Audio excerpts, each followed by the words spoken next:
Hollywood, California, Monday, November 23rd.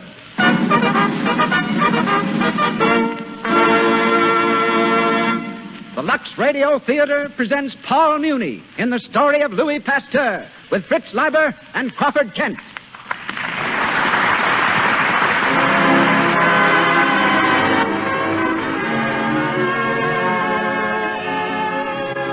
Lux presents Hollywood. Our stars, Paul Muni, Fritz Leiber, Crawford Kent, and Barbara Luddy. Our guests, Adrian, Hollywood's most noted designer, and William K. Howard, director. Our producer, Cecil B. DeMille. Our conductor, Louis Silvers. The makers of Lux Flakes, together with our stars and guests, welcome you all to another hour in the Lux Radio Theater.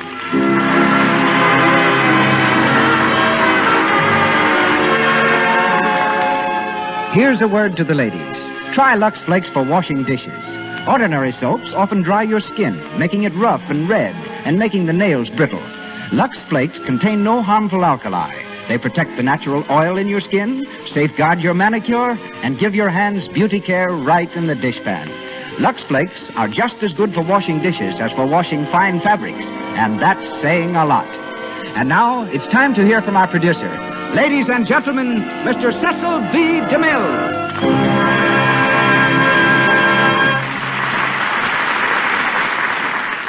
Greetings from Hollywood, ladies and gentlemen. Paul Muni is a paragon of paradoxes. Born in Vienna, he doesn't waltz. Trained in the Yiddish Art Theater, he's been playing the role of a Chinese in The Good Earth for the past 6 months.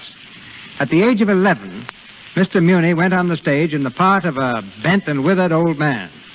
The whiskers he wore were obviously false. But he grew his own beard for the story of Louis Pasteur. And here are some sidelights on his sidelines. He plays the violin and talks to strangers for relaxation. He rehearses all his lines into a dictaphone to study his own inflections.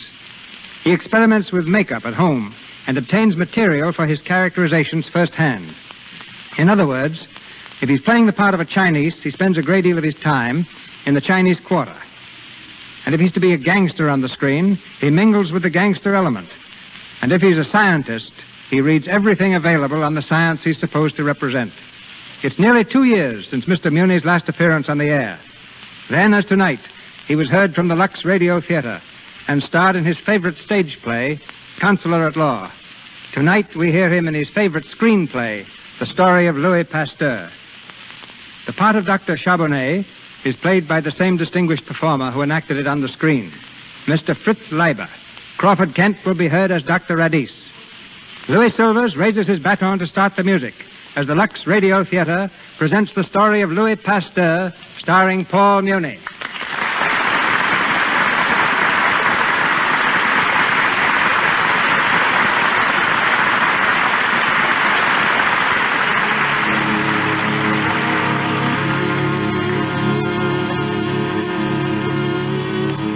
Paris in the 1860s. We're in the laboratory of Louis Pasteur. The long, sparsely furnished room is lined with deep shadows. Along the walls stand crates of guinea pigs and squeaking mice, and in the center, a crudely built table is littered with twisted test tubes and cauldrons. It's early evening. Under the garish light of an overhanging lamp, Pasteur leans over his microscope, his eyes glued to the black cylinder. His wife enters the room and stands for a moment watching him. Louis. Louis. Yes? Haven't you worked long enough? Aren't you tired? Tired? You've been here all day since early this morning. I know. Roux? Yes? Have you finished with those slides? In a moment, monsieur. Hurry them along. Louis, I brought the newspaper for you. Newspaper? What do I want There's with it? something in it you should know. Dr. Frederick is dead. Dead? He was killed. Shot. Who did it? The husband of one of his patients. Listen. When asked by the magistrate why he had killed Dr. Frederick, the man shouted, "He killed my wife with his dirty hands. He gave her fever, childbed fever." Then the prisoner produced a pamphlet which read, "Doctors, surgeons, wash your hands. Boil your instruments. Microbes cause disease." The pamphlet was signed, Louis Pasteur. My pamphlet. Louis, don't you know what it means? They're blaming you for the death of Dr. Frederick. Nonsense. They are. Dr. Charbonnet, Dr. Radis, all of them. They call you a murderer, a science. And they are a menace to humanity. If they should appeal to the Emperor. Let them. The Emperor's no fool. Look at the facts, Marie. 3 out of every 10 mothers today die in childbirth. Why? Because our learned physicians are too pig-headed to realize that germs have the power to invade the bloodstream and cause disease. But, Louis, you tell them to wash their hands, boil their instruments. Still, you can't be sure. You haven't found the germ. But I will. I will. Papa? Oh, what is it, Annette? A letter for Papa. A messenger brought in the carriage. There were 2 soldiers with him. Louis. Give me the letter. It's from the Emperor. The Emperor? Then it's just as I thought. Charbonnet and Radis have gone to him. Quiet, my dear. It's not as you thought. Listen to this. At the request of the court chamberlain and the command of His Majesty Napoleon III, you are invited to a reception at the palace. Oh, Louis. A carriage will be sent for you at 8 o'clock next Thursday. A reception at the palace. Louis, what an honor. It is my chance, Marie. Radis, Charbonnet, Rossignol, they'll all be there. It is my chance at last.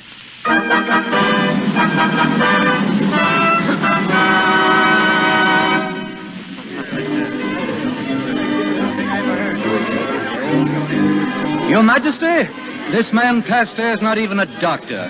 He's a mere chemist. I know, Charbonnet, but his work interests the Empress. It was at her suggestion that I invited him tonight.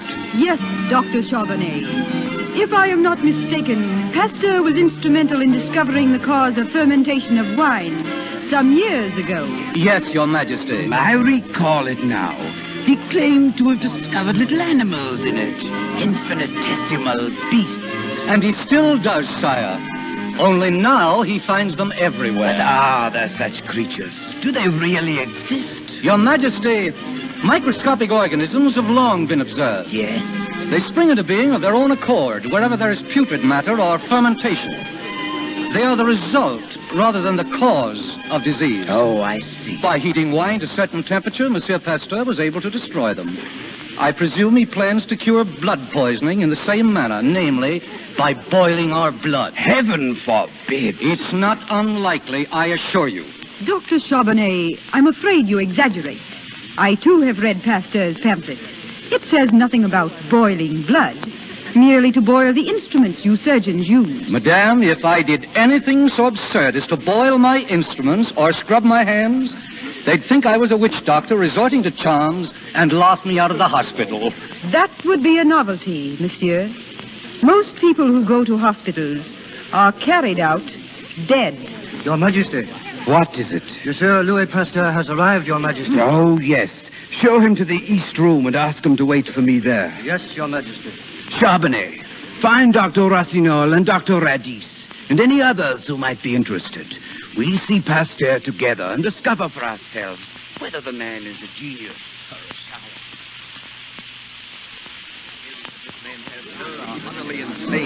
Impossible. I refuse to believe it. One moment, Dr. Radis. Yes, Pasteur, will you please tell us precisely what you mean? I will, sire. The hospitals of Paris are pest houses. There's scarcely a doctor in the city who's not carrying death on his hands and on his instruments. Because of microbes, monsieur? Your private menagerie of invisible beasts? Exactly. Dr. Charbonnet could see them for himself if he took the trouble to use his microscope. He could watch them multiply into murderous millions. They breed in filth.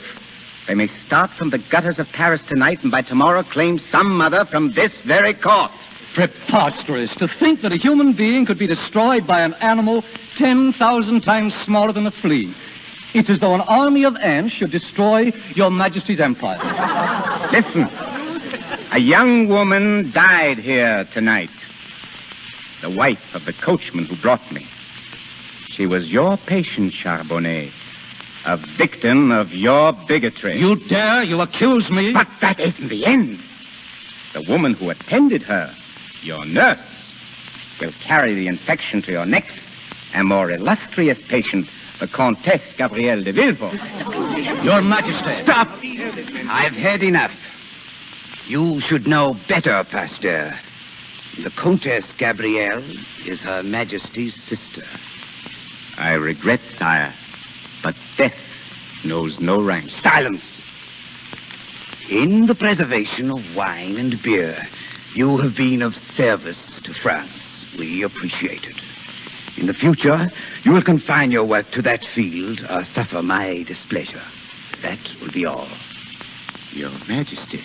That will be all, Pasteur. Good night, Your Majesty.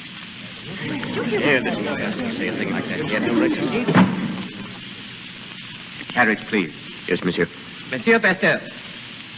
Yes?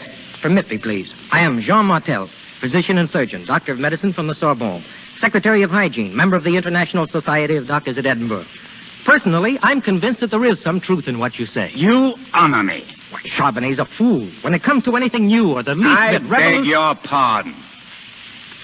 Aren't you Dr. Charbonnet's assistant? Why, yes, I suppose I am, but... It is your duty to respect him, then.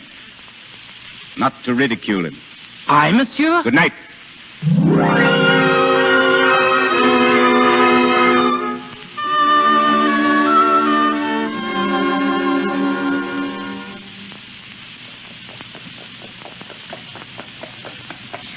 Mommy, he's coming. I hear his carriage in the street. Quick, Annette. Run and open the door for him. Yes, Mama. Oh, you will light the candles on the cake. 38. Only 38, and all ready to have done so much for the world. She's coming. Open the door, Annette. Happy birthday! Happy birthday! What? Oh. Thank you, my dear. What's the matter, Papa? Louis, Yes? is anything wrong? You'll have to pack, Marie. We're leaving Paris tomorrow. Tomorrow? Louis, what's happened? I've stepped too hard on the toes of our doctors. I've insulted the Academy of Medicine. They forbid me to work on human diseases. We must leave here, Marie. Yes, Louis. When I was a boy, I used to read of scientists fleeing from the cities to avoid persecution. It thrilled me. I didn't realize what a nuisance it was. But, monsieur, perhaps you might better apologize to the Academy. A few lines Take might... back what we know is true. Never. I'd die first. Don't worry, Roux. Someday we're going to prove that we're right. To the Emperor, to the Academy, to the world.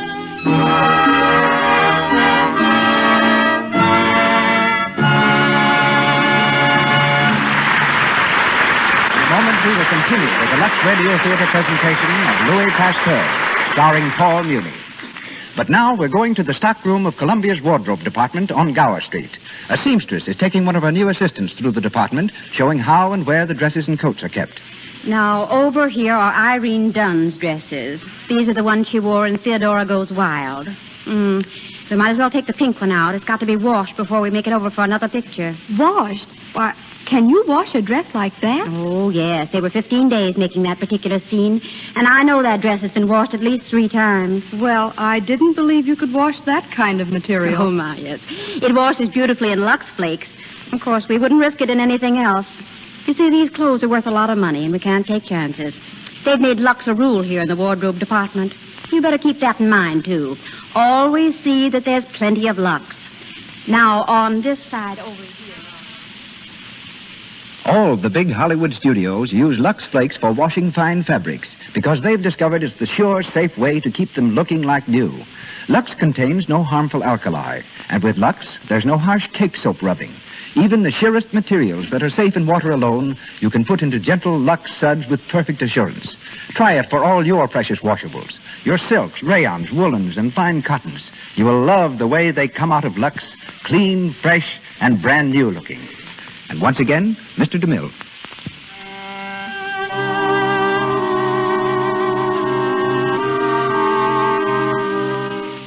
"8 years have gone by, and while men fought and killed each other in the Franco-Prussian War, Pasteur fought microbes, the real enemy of all mankind.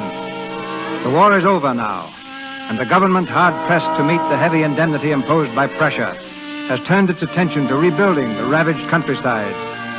A devastating plague, anthrax, is destroying the livestock of France, the government's chief source of revenue. In only one small province, the district of Arbois, is there any immunity to the dread disease? To that district are sent two representatives of the Academy of Medicine, Dr. Radis and Jean Martel. Their coach comes to an abrupt halt near a herd of sheep.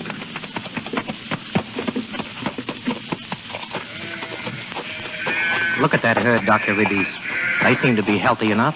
Luck, that's all. Pure luck. These fields have become immune. Yes, but how? Why? Oh, my dear Martel, such questions are beyond the scope of science. When you ask me how or why, I must refer you to the theologians. Thanks.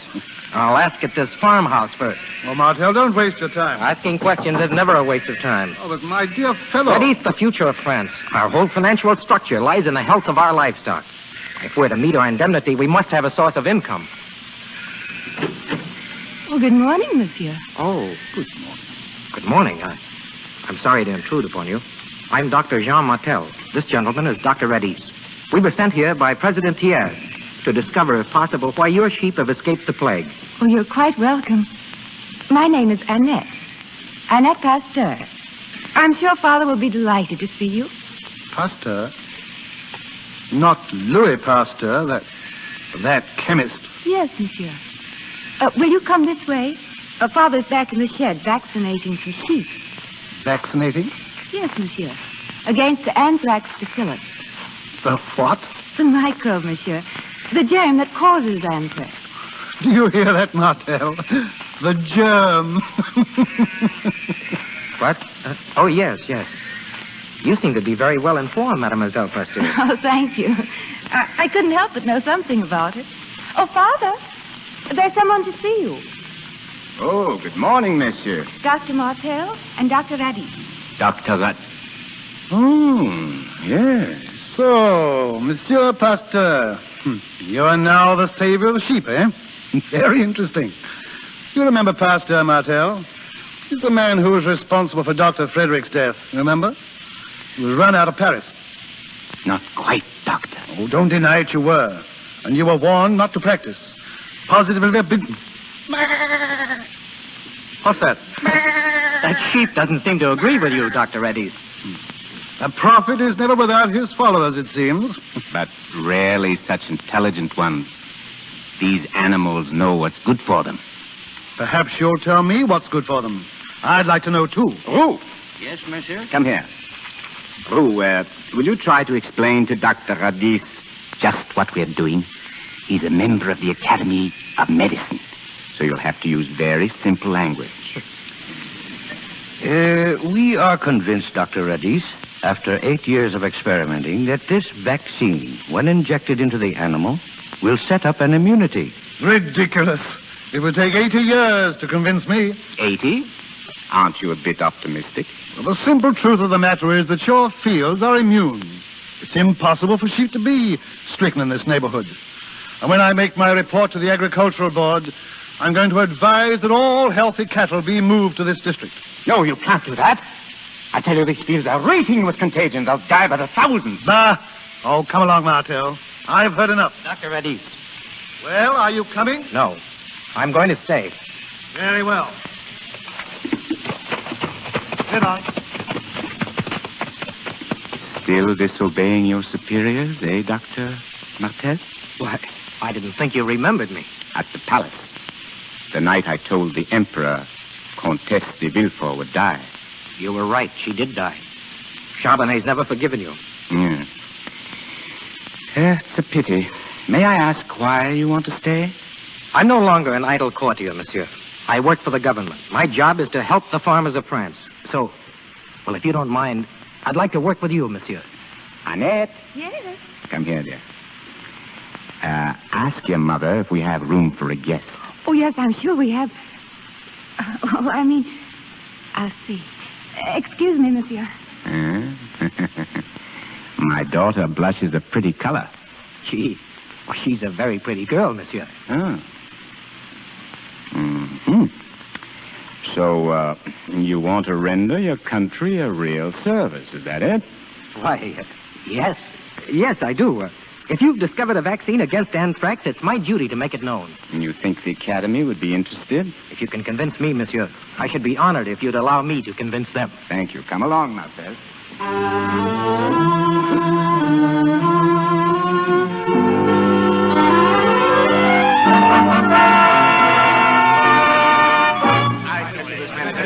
Perfectly ridiculous. Anthrax is incurable and unpreventable. Order, gentlemen, order. May continue, Dr. Martel. Thank you. Gentlemen, I have seen with my own eyes what Pasteur can do, and has done for the cattle of Avois. We, on the other hand, members of the Academy of Medicine, have contributed nothing in the fight against anthrax. Then, in heaven's name, why don't we listen to a man who has? I agree. If someone's got a cure for anthrax, I want to know about it. So do I. Will the visitors in the gallery please refrain from talking? Mr. Chairman. Dr. Redis has the floor. Thank you. I have only one question to raise, and that is this. Whether Dr. Martel's purpose here is to further the cause of science or the cause of love. Personally, I'm inclined to the latter view. For having met Monsieur Pasteur's amiable daughter, I can hardly blame our young colleague who wanted to become his son-in-law. That's a lie. I'm here because I think Pasteur is right. I know he's right. The chair recognizes Dr. Rossignol. Dr. Rossignol. Friends, colleagues, in my laboratory, I have found that I can produce anthrax in healthy sheep by injecting into their veins the dark, poisonous blood of an animal already affected. This treatment invariably results in death. I should like, therefore, to propose an experiment that would rid us once and for all of this medical mountebank Louis Pasteur. Well, what's your plan? Gentlemen, let us take 50 normal, healthy sheep, 25 of which will be vaccinated by Monsieur Pasteur. The other 25 will remain as they are. I shall then infect all 50 sheep with anthrax by the method I have just explained. And I defy any man or any vaccine to save a one of them. Yes, bravo. That would be a fool to do it. Why, he wouldn't dare. Mr. Chairman, Dr. Charbonnet. I agree with Dr. Rossignol's experiment. We all agree. And we dare Dr. Martel or Louis Pasteur to try it. We dare him. Yes, yes. I accept. Are you Louis Pasteur? I am. I've enjoyed listening to your discussion from the gallery here. And I repeat, I accept your challenge, Dr. Charbonnet.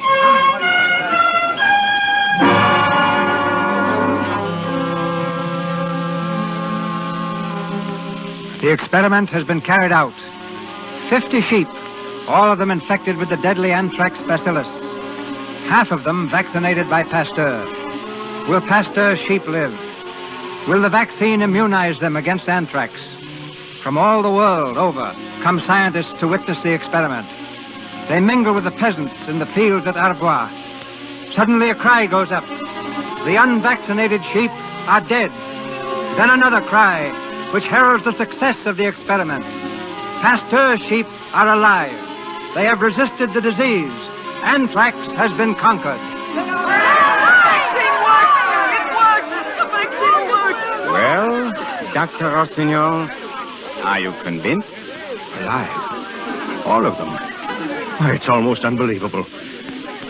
Monsieur, I offer my apologies. Annette!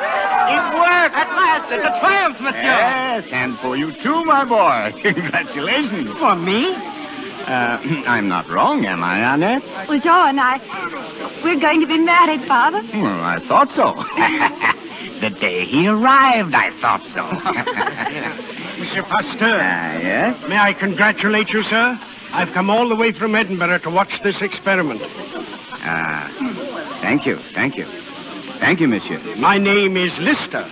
Lister? Dr. Lister? I feel it a great honor to be present. The honor is mine, monsieur. I'm well acquainted with the work you're doing on antiseptics. Thanks to you and your brilliant leadership.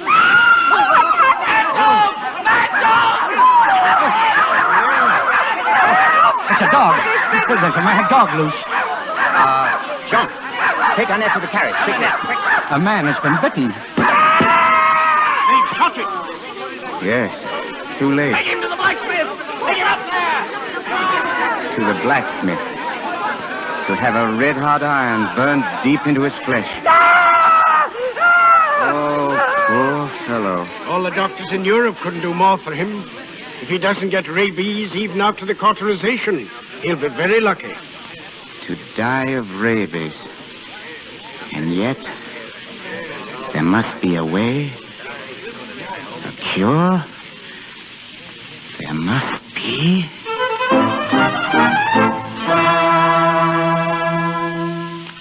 Louis, please sit still and eat your dinner. It's after 11 and you haven't had a bite to eat all day. But they're waiting for me in the laboratory. We're working, my dear. Let them wait.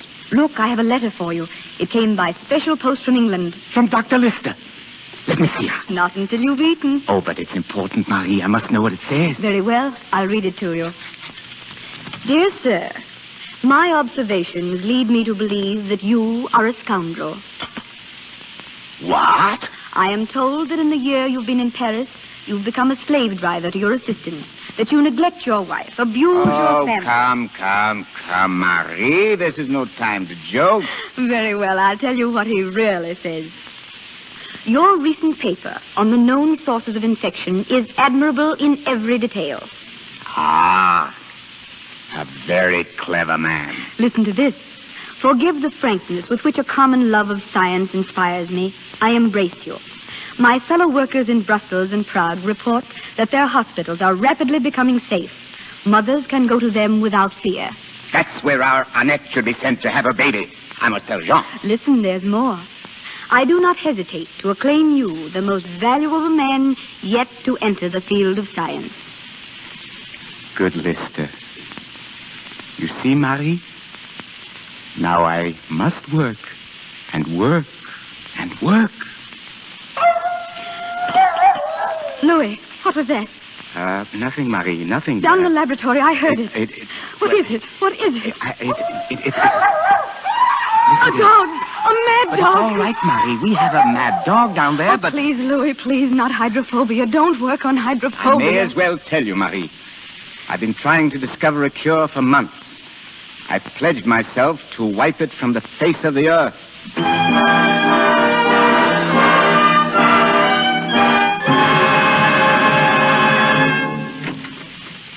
Come in, gentlemen. Come in. Thank you, Dr. Pasteur. Thank you. I'm afraid I haven't enough chairs. Find little need for them in my laboratory. Monsieur. Yes, Dr. Charbonnet? It is the wish of some of us that the Academy of Medicine honor you with this visit. Honor me? To be brief, Dr. Sarnoff has been reading your recent statements in the journal promising a cure for rabies. The press takes liberties, Doctor. As usual, my remarks were grossly exaggerated. In your last paper to the Academy, monsieur, you said you were on the threshold of a great discovery. Yes? Might I inquire if you have crossed that threshold? Science takes a step, then another. Then it stops and reflects before taking a third. Go on, please. Step by step, messieurs, I'm reaching the ultimate conclusion that microbes are the cause of all disease. Couldn't be. You men are still skeptical. If germs are still a myth to you, then listen. In my hand, in this little test tube, I hold enough rabies virus to wipe out a city. May I see that test tube, monsieur? If you wish. Thank you. But be careful. Why? You have the tiniest scratch on your hand. A scratch? Suppose I make one on my arm with my penknife. What are you doing? No. And suppose I rub this so-called virus into the open wound, like this. Stop it! Stop it! We shall see whether germs cause disease. All I want now is to have you predict the hour of my death.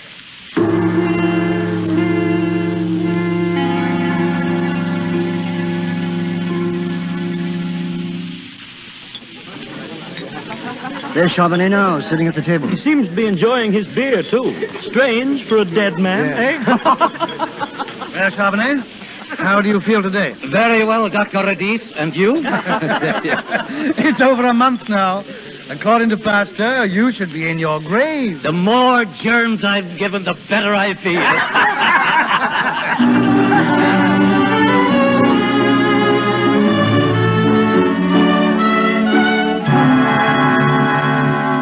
Pasteur, I've come to warn you about Charbonnet.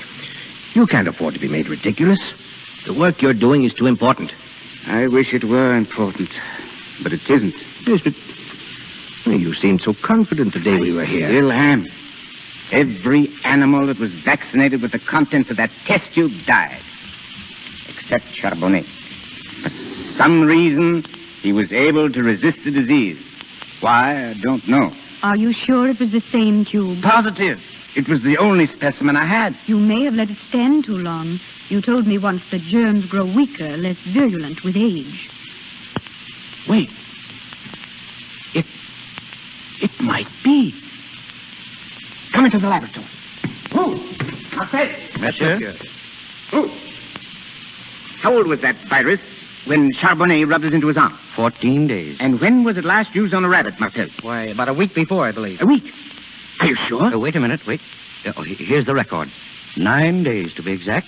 There's your answer, Rossignol. There it is. It must be. It's the only conceivable explanation. Well, do you think by allowing the virus to age that you were able to render it harmless? Not harmless, but weak. Weak enough for the system to overcome. Well, even if that's true, it won't help you any. When a man's bitten, he gets the germ full strength. Precisely. But suppose we start with a 14-day-old virus that's no longer deadly.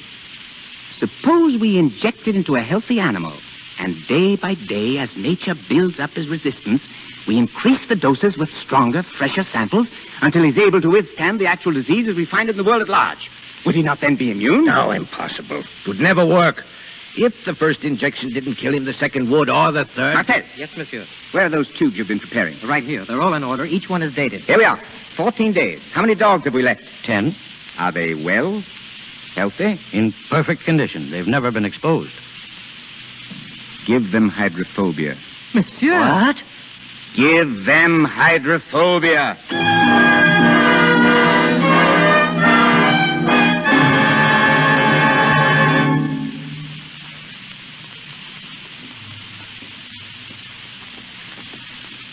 14 days. Injections every day, Rossignol, and all of our dogs are alive and well. Yes, you've made them immune. Absolutely. And if it hadn't been for Charbonnet, we might never have discovered this treatment. Poor Charbonnet. Little does he know that he's been our favorite guinea pig. Louis, Yes, Marie? will you come into the sitting room? There's a doctor to see you. A doctor? He brought a woman here and a little boy. I'd better go with you, Pasteur. Yes. Come along. Oh, Mother. Oh, Hush, dear. Good evening. Monsieur Pasteur? Yes? This is Dr. Rossignol. Good evening, Doctor. I'm Dr. Pfeiffer. I apologize for not giving notice, but we've come all the way from Alsace. This is Madame Meister. Her child is a patient of mine. My little boy. My little Joseph. Good evening, Joseph. good evening, monsieur. The boy was bitten. I've done all I could, but that isn't very much. Should he develop hydrophobia, You can help him. They told us you could. Give me your hand, little fellow. Here. Don't be afraid. How long has it been? 11 days. You cauterized the wound? Not right away. Must have been 24 hours. It's a long time to wait. Does that mean I'm going to die? Of course it doesn't. Little boys don't die. They have too much to live for. I know he won't live. I know it. Last year he was our neighbor's child, and now... Be quiet. What has that to do with your... I'll save him. Save him. Marie. Put him to bed. See that he's kept warm. Come, Joseph. Don't be frightened. We'll go upstairs, shall we? Thank you. This way, Madame Meister. Is there anything you can do, monsieur? I don't know. I'm just experimenting. I have hopes, but I don't know. You're quite sure the dog was rabid, Dr. Pfeiffer? Beyond a doubt. I made the test myself. The first symptoms shouldn't appear for at least 2 weeks. we might have time to produce an immunity. Monsieur, I implore you, if Don't this... misunderstand me. My treatment has saved dogs. 10 of them. But I haven't the faintest notion what effect it would have upon a human being. If I failed, it would mean prison. Perhaps the guillotine. Since death is the only alternative for the boy, I'd be willing to try anything. Wouldn't you, Dr. Rossignol? No, I'm sorry. I can't agree. Much as I admire Pasteur's accomplishments, nevertheless, where human life is at stake, I'd hesitate a long while before going contrary to the best medical knowledge. Which, in the case of hydrophobia, is to let the patient die. We do what we can. We administer drugs and sedatives. Is there a single cure on rabies? I'm not arguing for it. I'm merely pointing out what the accepted treatment happens to be. To embark upon a new course is always dangerous from a professional point of view and would be doubly so for Monsieur Pasteur, who is not a doctor and could expect no support from the medical profession. Not in this For his sake, therefore, I strongly advise that nothing irregular be attempted. Good evening, gentlemen. Monsieur Pasteur, you're not going to listen to him, are you? A dog is one thing, but a human life, I don't know. Well, if you change your mind, don't hesitate to call me.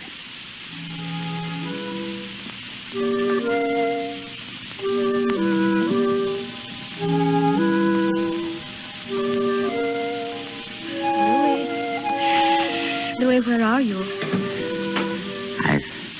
I've been in to look at the boy. That syringe in your hand.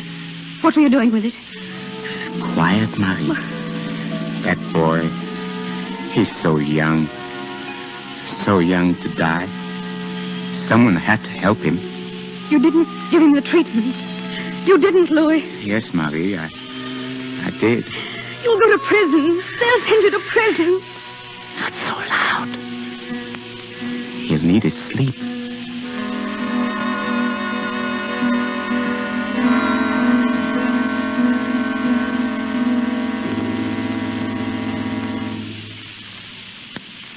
We pause for station identification. This is the Columbia Broadcasting System. Paul Muni resumes the story of Louis Pasteur shortly. In a few weeks, American audiences will see what is reported to be the finest picture ever made in Great Britain, called Fire Over England. Yet the ball of fire responsible for it is an American, William K. Howard of United Artists Studios, who was borrowed from Hollywood to direct it. It was just 10 years ago that I met Mr. Howard at Paramount. He joined me later at the Mill Productions and has since directed films at Fox, Metro-Goldwyn-Mayer, and Paramount, turning out such hits as White Gold, Transatlantic, Rendezvous, and Mary Burns' Fugitive. It was Mr. Howard who directed Paul Muni's first picture, The Valiant. Ladies and gentlemen, William K. Howard.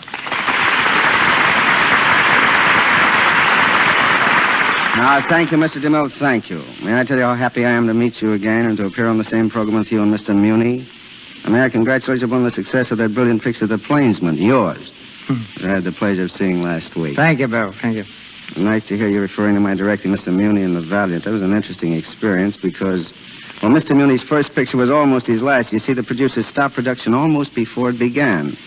I'm sure that Paul recalled the first line he ever said in any motion picture. It was, "I've just killed a man." And the producers thought that this speech would kill the picture and kill Muni. But the picture went on, and Paul Muni emerged, the great screen personality that he is today. It's very interesting, Bill. But please tell us something about England. Is it true what they say about the tea over there? I knew that was coming, C.B., and here's the answer. Tea is almost as important to British production as the film itself. It goes something like this. One stops production for tea at 10 o'clock in the morning, then one stops production again for tea at 4 in the afternoon, and then one goes to the country for the weekend to rest up. But seriously, C.B., it would be absurd for us to dismiss British film production as a factor in our business. They're enthusiastic, they're aggressive, they are determined. They have tasted success with such pictures as Henry VIII, The Scarlet Pimpernel, I Was a Spy, 39 Steps, and they're going ahead in the hope of enjoying more of that success, which until now has been particularly ours. You sound to me like Paul Revere shouting, "Here come the British." Not at all, C.B. I'm shouting, "Here come the Americans." If you could have been with me last summer in London, you would have seen Marlene Dietrich, Sylvia Sidney, Edward G. Robinson, Anne Harding, Henry Fonda, all making English films. I'm sure you'd have thought you were in your own studio. London films are using the best British talent they can secure and the best American talent they can buy. They're going ahead, and I assure you they're a factor to be reckoned with. I was right. You are Paul Revere. You talk like a man who's taking the next boat back. Not the next boat, CB, but next summer, surely. You see, when I'm directing, I'm generally in a fog anyway. I want all the sunshine I can get. And you know those London winters. Good night, CB. Good night, Joe. Good night.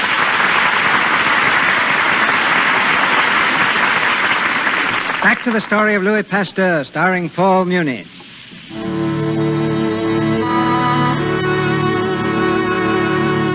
3 days have passed, and the little boy Joseph is still alive. Pasteur, torn with anxiety, looks years older. His shoulders droop and his step lags. He's also worried about his daughter, Annette. And as he enters the living room, he sinks exhausted into a chair. Any news of Annette? Her time is drawing very near, that's all. What does the doctor say? He hasn't been here today. I sent round for him. They said he was ill. Ill? We'll have to get someone else. When it comes to the use of antiseptics, it's difficult to find one you can trust. I'll speak to Dr. Bedell in the morning. Louis, how is the boy doing? The third injection made him sick. He has a fever. A fever? What are you going to do? Do? Give him a fourth, a fifth, a sixth. If he lives. Marie, I've been lucky all my life. Luckier than I deserve. But if I fail now... You're not going to fail. He'll recover. And when he does, we'll go away. We'll take a long vacation. Roux, Martel, all of them. They need it more than we do. How fine they've been. How patient. They'll never know how grateful I am. And why don't you tell them? I will. I will. And you, Marie. You most of all. What have I done to warrant such devotion? Do you remember what you said when you asked me to marry you? You said, there's nothing in me to attract a young girl's fancy, but those who have known me very well have come to like me. Did I say that? Was I really that vain? And you knew better, too. You were looking in a mirror when you spoke. Madame Pasteur. Yes, what is it, Cecile? Annette, madame. The coachman has just come from her house. She wants you. So soon? And Dr. Leclerc is ill, Louis. Go to the house. I'll find a doctor and meet you there. Hurry, Marie. Why doesn't he come? Why doesn't he come? He'll be here, madame. Don't worry. Did you boil the water, Cecile? Yes, madame. And there's sterile gauze. In here. Louis. Yes. Is she all right? Yes, the doctor, Louis. I have one. Come in, doctor. This is my wife. Marie. This is Dr. Charbonnet. Charbonnet? At your service, madame, but only because Dr. Leclerc is indisposed and Dr. Bedell is away on a vacation, eh, Pasteur? Well, I had to have someone. I'll go to Annette. Cecile, come with me. Yes, madam. Would you mind picking up that instrument, please? Not at all. Thank you. Well, where's the patient? Wait, you're not going to use those instruments without boiling them? Certainly. I say no. My dear Pasteur, I'm doing this as a professional courtesy. Then do it my way, please. I'm a little tired of doing things your way. Today, 12 Russian peasants came to the hospital asking for your treatment for hydrophobia. What has that to do with... They said you sent them. I did. Dr. Charbonnet, my daughter is in that room. There's not much time. Please. But I am to do things your way. Please. Very well. One moment, Pasteur. What are you doing? I'm writing a statement for you concerning your work on the treatment of rabies. Dr. Charbonnet, this isn't the time. One moment, please. Shall I read it to you? Listen. I hereby acknowledge that my investigations into the cause of hydrophobia has proven fruitless and is of no value whatsoever. That's not true. If you will kindly sign that statement, I shall follow your instructions exactly. Well? Give me the pen. Thank you, monsieur. If I live another month without developing hydrophobia, I shall feel justified to publish this note in the leading scientific journals of Europe. Take off your coat. Of course. Now, roll up your sleeves. And wash your hands. Here. Wash them thoroughly. To the elbows. To the elbows. What's in that basin? Don't worry. It's just a little chloride. It won't hurt you. Here you are. Now, you'd better use the brush, too. Hey, the brush. Oh, very well. That's right. That's right. Cecile, Yes, monsieur? take these instruments. Put them into boiling water and keep them there until Dr. Charbonnet asks for them. Yes, monsieur. There we are. Well, I think my hands are quite clean now. Now, there's a towel at your elbow. Thank you. Yes, are you ready? Except for my bag. Oh, here it is. Don't touch it. What? Put it down! Your hands! You've spoiled it now. You'll have to wash them again. See here, you're making a fool out of me. I've brought hundreds of babies into the world. Do as I say. This is ridiculous. Yeah. Thoroughly. Wash them thoroughly. Now, hold them up high. Touch nothing but the patient. Doctor. Yes, Marie. My daughter is ready now, Dr. Charbonnet.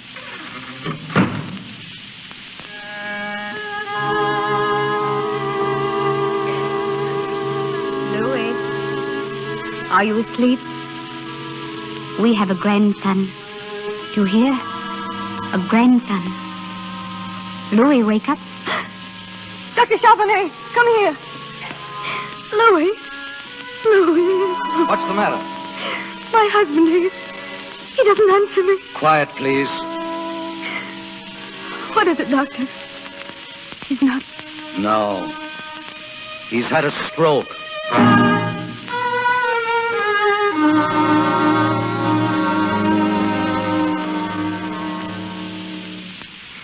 You see, Jean? He's opening his eyes. He'll be all right now. Marie. Yes, Louis. I'm here. My left side is paralyzed. Only slightly. It isn't serious. When did it happen? A few days ago. A few days? You were more tired than anything else. I have no fear of death, Marie. No fear. Oh, Jean. The Meister boy. How is he? He's doing splendidly. Thank God. Thank God. And the Russians, were you able to help them? No, the hospital refused to allow our treatment without permission from the academy. Permission was granted this morning, but too late. 3 of them died yesterday.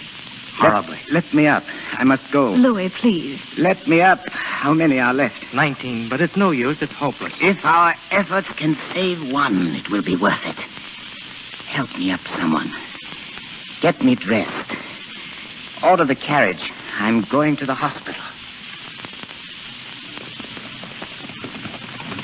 Faster, man. Faster.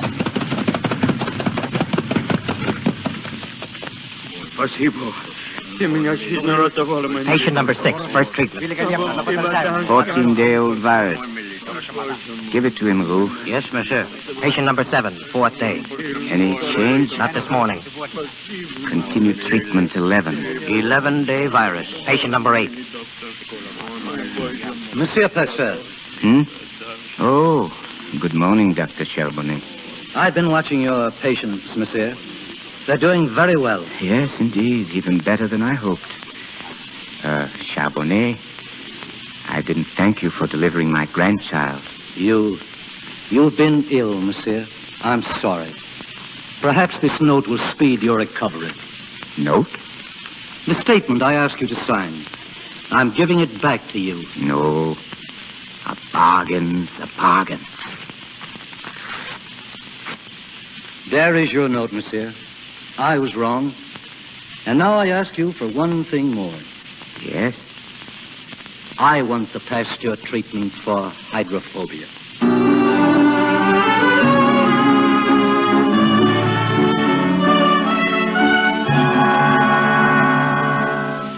How is Monsieur Pasteur today? Oh, I don't know, Jean. He's so tired. He seems to have lost all interest. Did you tell him about the meeting at the academy tonight? No, but he won't go. He doesn't care very much. But they're expecting him. I know. Yes, I know. Tell him someone's going to refute his theories. He'll care about that. Perhaps. Where is he? In the living room with Joseph. I'd better see him. Joseph's mother's here to take him home. I'll wait at the academy. Louis, Madame Meister's waiting. One moment. Well, Joseph, you're going home. Yes, monsieur. Thank you. Come here. Can you write? Yes, sir. Would you like to write to me? Yes, very much. Then let me hear from you every month, won't you? Yes, monsieur. Now, don't forget. I'll be looking for your letter. Goodbye, Joseph. Goodbye. Goodbye, Madame Pasteur. Goodbye, dear. Well, I never thought he'd leave here alive, Louis. thank God that he did. Oh, by the way, Louis, Rue just told me that a foreign scientist is giving a lecture at the Academy this afternoon. He claims to have disproven your entire germ theory. What? Again? Who is he? What's his name? I don't know. Disprove my theory, eh? We've got to go. We'll see about that. Get your coat. We'll leave at once. At once. Come in, monsieur. You're just in time. They've arranged for you to sit on the platform. Courage, my dear. I'll be listening. This way, monsieur. Whom are they applauding? It's Dr. Lister from England. Lister? Lister to speak against me? Oh, here's the door leading to the platform. Now, your chair is over this way.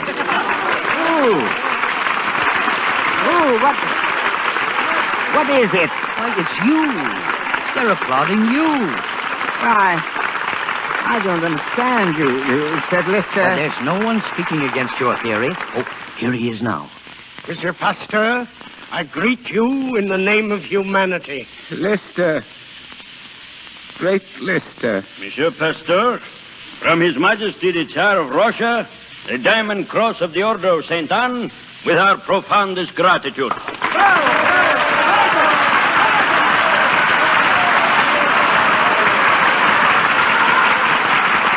You young men, doctors and scientists of the future, do not let yourselves be tainted by a barren skepticism, nor discouraged by the sadness of certain hours that creep over nations. Do not become angry at your opponents, for no scientific theory has ever been accepted without opposition. Live in the serene peace of libraries and laboratories. Say to yourselves first, what am I accomplishing? Until the time comes when you may have the immense happiness of thinking that you have contributed in some way to the welfare and progress of mankind.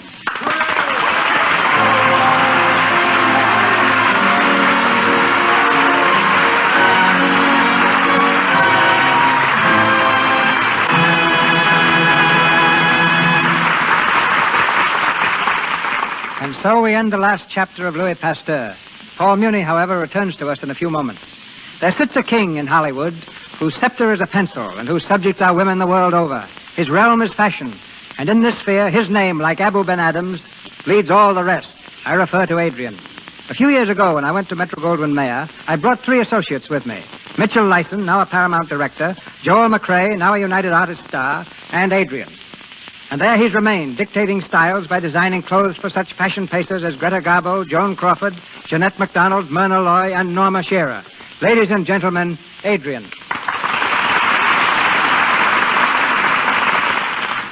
Thank you. The best advice I could possibly give any woman who wants to dress well is summed up in 2 simple words. Be yourself. Women are inclined to drift carelessly into personalities they would like to be, rather than what they really are. There are women who just know their garbos, while actually their thoughts and characteristics are much more like Simone, or even at times like Shirley Temple. You will never be well dressed until the clothes you wear are the true reflection of your real self. That's sound advice, Adrian. But how does a woman find her real self? By observing herself intelligently and by dropping all insincerity. Women have acquired many affectations through years of confused associations. When they can push all that aside, they will see themselves simply, they will dress simply, look smart, and be attractive. Or is it your opinion, then, that women should not be influenced by what they see on the screen? Only if they're smart enough to realize that many gowns in motion pictures are designed solely for dramatic purposes, and may be quite ridiculous in real life. Well, it's all very well to tell women that proper dress will do wonders for them. But suppose they don't have a great deal of money or a great deal of beauty. What then? Well, frankly, Mr. DeMille, a lack of money can be a distinct advantage. Women who must watch their budgets are much more apt to show better taste because their dresses must be more conservative for all-round wear. As for good looks, the women who lead fashion are rarely beauties.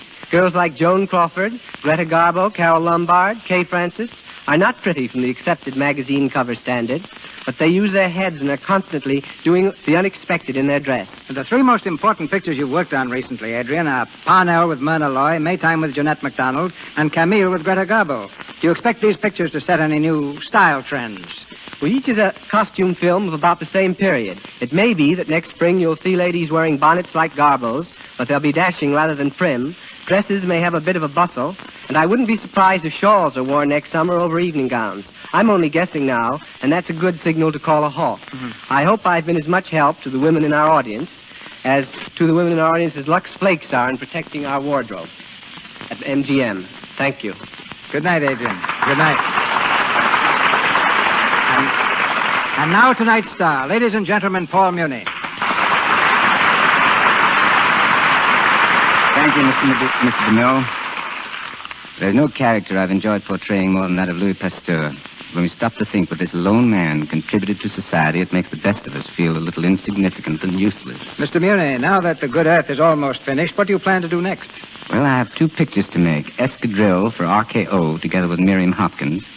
And then The Truth is on the March for Warner Brothers. The latter is based on the unforgettable document of Emile Zola's book, I Accuse. I'd like to talk more if I thought I had something really interesting to say, but I'm what is known as poor copy. However, I do want to say how much enjoyment the Lux Radio Theater has given me, both as a listener and a performer. Good night. Good night, Mr. Muni. Next week, the Lux Radio Theater brings you Loretta Young, our play Polly of the Circus, famous on the stage and twice a hit in motion pictures. Our sponsors, the makers of Lux Flakes, join me in inviting you to be with us again next Monday night when the Lux Radio Theater presents Loretta Young in Polly of the Circus with James Gleason. This is Cecil B. DeMille saying good night to you from Hollywood. This is the Columbia Broadcasting System.